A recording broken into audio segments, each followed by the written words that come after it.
On June 20th, 1976, Walt Disney World opened its very first water park. River Country was rather unique because unlike standard swimming pools or standard swimming holes, this was a mixture of both. For example, while there were 2 chlorinated swimming pools, the main attraction was the lake itself, hence the name River Country as opposed to Pool Country.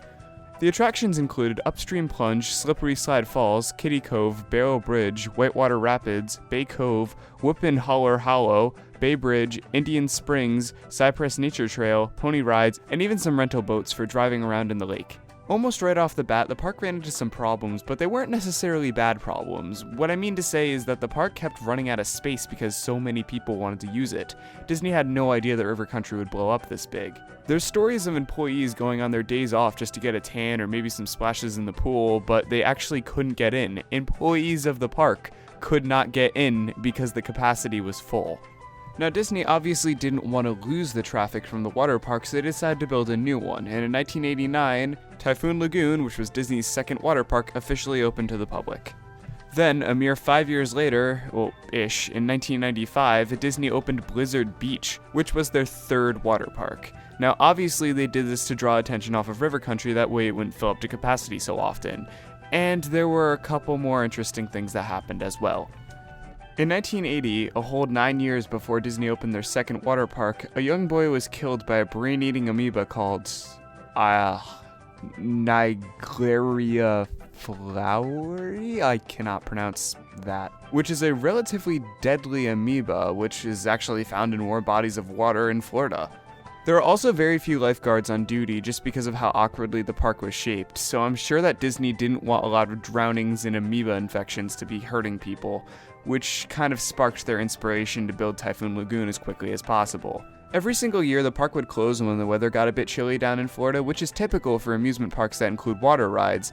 However, in 2001, after the 9/11 attacks when the park closed, Disney's tourism decreased a ton. So because of this, and because River Country just wasn't as popular as it was years prior, Disney saw no need to open it until spring of 2002. And when spring 2002 rolled around, they still saw no real reason to open it, with them issuing a statement that River Country may never open again.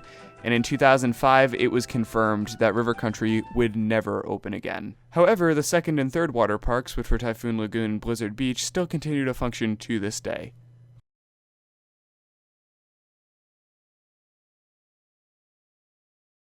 Now, you would think that Disney would get rid of the property and all of the buildings on it. However, they didn't, which is really, really weird. Even if you go there today, which good luck getting there and filming it without getting banned, but you can still see all of the rockwork, slides, and even the pools that were once used by hundreds and hundreds of different families. There's even solo cups, benches, and popped rafts that still are there. And up until around 2013, if you walked into the park, the music would still play. Amazingly out here. Still have the music playing. There's no one out here.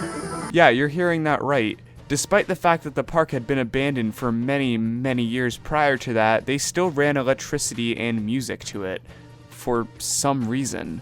And literally, aside from that, everything else is still in the park. The ticket booths, the bathrooms, the water fountains, everything is still there. You know what's really interesting? Since it's right next to a camp, it's very easy to see a lot of that stuff too.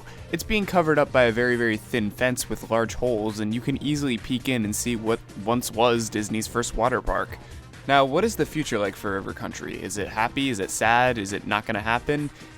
Disney doesn't even know, so I don't even know why I'm asking you guys rhetorically. There are rumors that Disney approved plans to build hotels and stuff on the property. However, it's so close to the water and the land is so marshy and uneven that I highly doubt it would ever happen.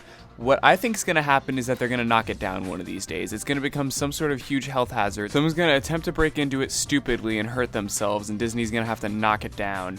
And as sad as it would be for Disney's first water park to completely go off the map, well, according to Disney, it is off the map, I honestly think it might be better that way.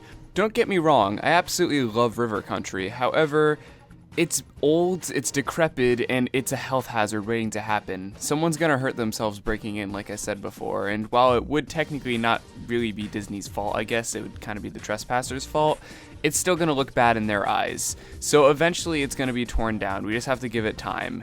Not everything rots forever, however, this is just one more location that has sadly been left to rot.